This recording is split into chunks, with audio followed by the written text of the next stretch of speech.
आपण काजवा महोत्सव बघितलाय. कुठे साजरा होतो काजवा महोत्सव? महाराष्ट्रात भंडारदरा. काजवाला हिंदीत काय म्हणतात? जुगनू. एक शेर ऐकवतो आणि पुढे कंटिन्यू करतो. बिना मेहनत के तब तो ताज नहीं होते, बिना मेहनत के तब तो ताज नहीं होते. ढूंढ लेते हैं जुगनू अंधेरे में भी मंजिल, ढूंढ लेते हैं जुगनू अंधेरे में भी मंजिल, क्योंकि वे किसी बाहरी रोशनी के मोहताज में होते हैं, वे स्वयं प्रकाशित होते हैं. धन्यवाद.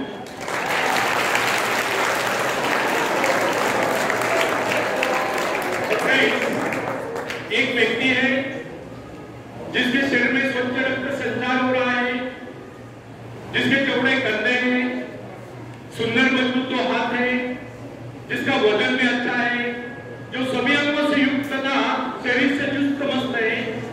ऐसा व्यक्ति अगर दूसरों से सहायता मांगता है तो आप उसे क्या कहेंगे? उसके बारे में क्या सोचेंगे? अवश्य वह सर्वांग संपन्न होकर भी अपंग कहलाए. आप ऐसे अपंग मत बनिए, आप सामर्थ्यवान बनकर दिखाइए. आप ऐसे बनकर दिखाए कि लोग आपसे सहायता पाने की चेष्टा करें. क्या आपको पता है कि आप जिन लोगों को जानते हैं उनमें बहुत से ऐसे हैं जिन्हें किसी दूसरों से सहायता की प्रतीक्षा है. सही बात तो यह है कि उनमें से बहुत से लोगों को इस बात का भी पता नहीं कि उन्हें जो सहायता चाहिए वो कहां से मिलने वाली है. फिर भी वे इंतजार करते सोचते रहते हैं बस अब उनका काम बनने वाला है, उन्नति के द्वार खुलने वाले हैं, कोई उनकी मदद के लिए आएगा, उनके सारे कष्ट दूर हो जाए. क्या ऐसा संभव है? वास्तव में कोई किसी की सहायता करता है? ऐसे सोचने वालों ने ऐसे गिरेबान में झांककर देखना चाहिए क्या उन्होंने किसी दूसरों की कितनी सहायता की है, उन्होंने आज तक किसकी कितनी मदद की है. क्या कोई ऐसा व्यक्ति है जो कहे कि उन्होंने मुझसे सहायता की थी इसलिए वो आज उन्नति की चोटी पर है? फ्रेंड्स, यदि आपने या उन्होंने किसी दूसरों की सहायता नहीं की तो फिर किसी दूसरों से सहायता की प्रतीक्षा करो. ऐसे लोग केवल अपने भूल के कारण आगे बढ़ने से रोक जाते हैं. हर इंसान को चाहिए कि वो केवल अपने सहारे आगे बढ़े, लौटने के रास्ते से वो बिना किसी के सहारे आगे बढ़ता चाहिए. आत्मनिर्भरता से तो मनुष्य की शक्तियां विराट रूप धारण करके प्रकट होती है. आत्मविश्वास ही सफलता की नींव है. इसी आत्मविश्वास के कारण हम दूसरों की सहायता करने में सफल हो सकते हैं. फ्रेंड्स, एक बहुत बड़े प्रबंधक एडमिनिस्ट्रेटर का कहना है मैं अपने बेटे को ऐसी कंपनी में नियुक्त करना चाहता हूं जहां उसे कठिनाइयों का सामना करना पड़े, क्योंकि इससे उसकी सहन शक्ति और कुशलता विकसित होगी. यदि मैं उसे अपने कंपनी में रखूंगा तो वो मेरे भरोसे बैठा रहेगा, हर निर्णय के लिए वो मेरा मुंह ताकता रहेगा और उसमें ठहरे हुए पानी की तरह सड़ान उत्पन्न होगी. आप सभी जानते हैं ठहरे हुए पानी पर मच्छर गुनगुनाते हैं तो बहते हुए पानी पर राजस करते हैं. कितने सुंदर विचार थे उस व्यक्ति के. अगर हर माँ बाप अपने पुत्र या पौत्री की इस प्रकार के ऊंचे विचार रखते तो वे अवश्य उनके भाग्य विधाता बन जाएंगे. जो माँ बाप अपने बेटों या बेटियों को अधिक लाड प्यार से बिगाड़ देते हैं कि बच्चा जब चाहे स्कूल जाए, जब चाहे छुट्टी कर ले, जब चाहे कॉलेज जाए, जब चाहे छुट्टी कर ले, जब चाहे काम पर जाए, जब चाहे छुट्टी कर ले, तो ऐसे बच्चे भविष्य में कुछ नहीं कर पाते. उनका तो भविष्य नष्ट होता है.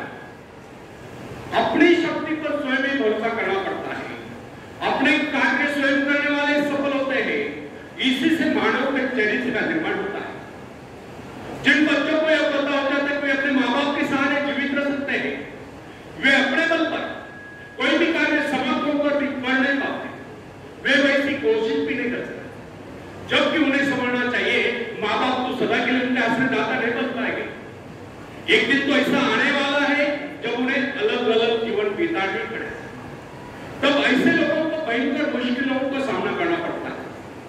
इसलिए फ्रेंड्स, यदि आरंभ से अपने कार्य स्वयं करने की आदत डाली जाए तो यह आदत आपके भविष्य के लिए बहुत ही लाभकारी सिद्ध होती है. जब चाहे इस शक्ति के सहारे आप जमीन पर पांव टिकाकर आगे बढ़ सकते हैं। सफल वही होता है जो अपनी शक्ति पर भरोसा करता है। अपने काम स्वयं करने वाले सफल होते हैं, दूसरों के सहारे आगे बढ़ने वाले अक्सर भंवर में फंस जाया करते हैं। फ्रेंड्स, जिस नाव की पतवार आपके हाथ में नहीं, वो नाव आपको पार करा दे, इस बात की क्या गारंटी? आपका जीवन तो उसके हाथ में है जिसके हाथ में नाव की पतवार हो। वो चाहे तो आपको डुबो दे, चाहे पार करा दे। फ्रेंड्स, जब नदी में बाढ़ आती है तब जो साहसी है, जिससे अपने शब्दों पर पूरा विश्वास है, वो तो तैरकर उस पार चला जाएगा। लेकिन जो डरपोक कायर है, वो तो बीच बाजार में डूबकर अपनी जान दे देगा। सहायता पाना और सहायता की प्रतीक्षा करना, दोनों ही बातें प्रगति की राह में बाधा है। अतः हर युवक या युवती के लिए आवश्यक है वो शुरू से ही अपने काम स्वयं करने की आदत डाल ले। अपने माँ बाप आदि लोगों की शक्ति से विश्वास हटाकर केवल अपनी शक्ति के बल पर आगे बढ़ने की कोशिश करें।